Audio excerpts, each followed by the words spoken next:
Bonjour à toutes et à tous. Lorsqu'on demande aux gens d'associer une ou plusieurs couleurs à un pays, il y a très souvent consensus. Mais comment se fait-il que des couleurs nationales si bien définies se soient développées et enracinées, non seulement au cours des années, mais au cours des siècles? La plupart des pays ont pour couleur nationale la couleur de leur drapeau. C'est par ailleurs souvent le cas qu'il existe une couleur dominante, que l'on retrouve dans de nombreuses situations, notamment dans le sport. La plupart du temps, les couleurs nationales découlent de celles du drapeau. Mais il arrive aussi qu'elles soient elles-mêmes à l'origine du drapeau. C'est le cas du Canada, dont les couleurs nationales, le rouge et le blanc, représentent respectivement les héritages anglais et français. Le drapeau à la feuille d'érable date de 1965, lorsqu'il remplaça ce drapeau, le Red Ensign, qui n'avait jamais été officiellement adopté par le Parlement. Le nouveau drapeau ne contient que les couleurs nationales canadiennes, et le drapeau du Royaume-Uni n'y figure plus, contrairement à d'autres pays de l'ex-Empire britannique. Il y eut une tentative en Nouvelle-Zélande d'instaurer un nouveau drapeau entre 2015 et 2016, afin de remplacer celui au Union Jack. Le design choisi fut un drapeau où figure le noir, couleur nationale néo-zélandaise. Cependant, au cours du référendum, le drapeau original fut préféré au nouveau.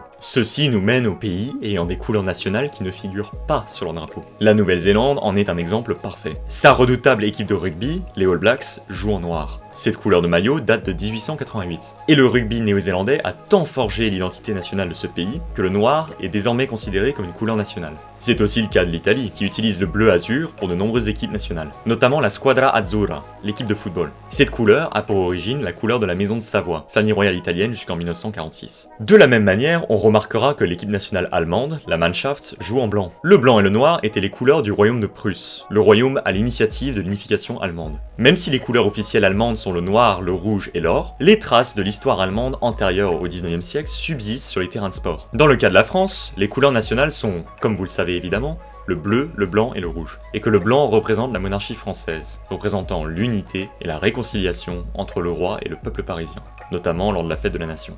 On sait ce que cela a donné. Même si l'origine du drapeau reste contestée, considérons cette explication comme la plus probable. Les couleurs nationales ne tiennent pas uniquement au drapeau d'un pays. Ces symboles sont souvent intrinsèquement liés, mais d'autres facteurs peuvent également contribuer à l'enracinement d'une couleur comme symbole d'une nation. Prenons l'exemple du Royaume-Uni, et plus précisément de l'Angleterre. Sur son drapeau figure la croix rouge de Saint-Georges, le saint patron de la famille royale et du royaume depuis le XIVe siècle. Mais le rouge est très souvent associé au Royaume-Uni, notamment à cause de la couleur des uniformes de ses soldats depuis le XVIIIe siècle. Depuis le XIXe, le rouge, ou une couleur se rapprochant du rose, est utilisé en de nombreuses cartes pour représenter le Royaume-Uni.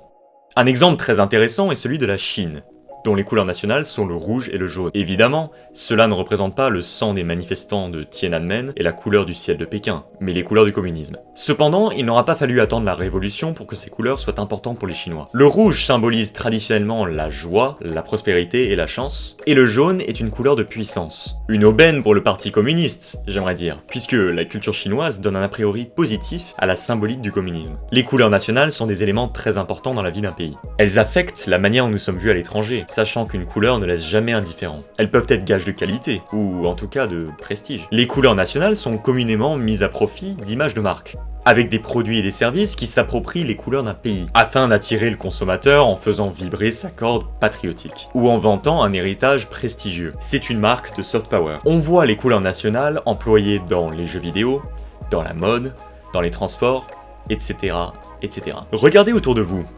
Leur présence dans votre quotidien est peut-être plus importante que vous ne l'aviez remarqué. Sur ce, merci d'avoir regardé cette vidéo, j'espère que vous l'avez appréciée. J'ai utilisé le mot couleur 33 fois.